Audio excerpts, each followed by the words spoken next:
विड्याची पाने शुभ कार्यात महत्त्वाची का मानली जातात? घरात कोणतेही शुभ कार्य असेल तर पहिली मागणी केली जाते ती विड्याच्या पानांची. घरात कोणतीही पूजा असो, साखरपुडा, लग्न यासारखे शुभ कार्य असेल तर अनेकदा गुरुजी पहिला प्रश्न विचारतातच, विड्याची पाने आणली आहेत का?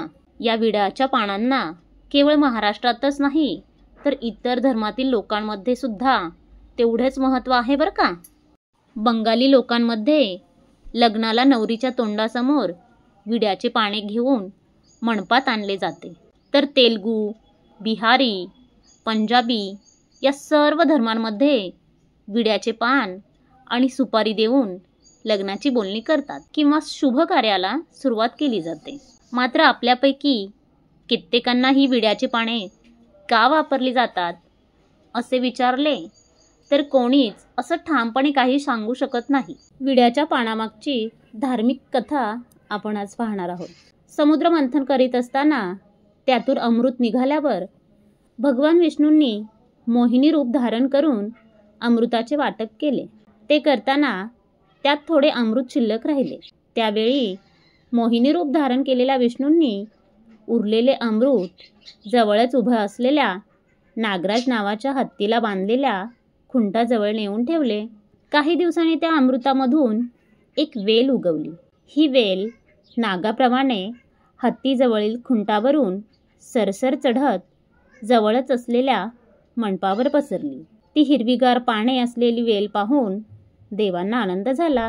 त्यांनी त्या वेलीला नागवेल म्हणून नाव दिलं. जेवण झाल्यावर देव आणि देवता या पानाचा विडा आवडीने खाऊ लागले. त्यानंतर देवांना महानैवेद्य अर्पण केल्यावर देवापुढे पानाचा विडा दक्षिणा ठेवण्यात येऊ लागली.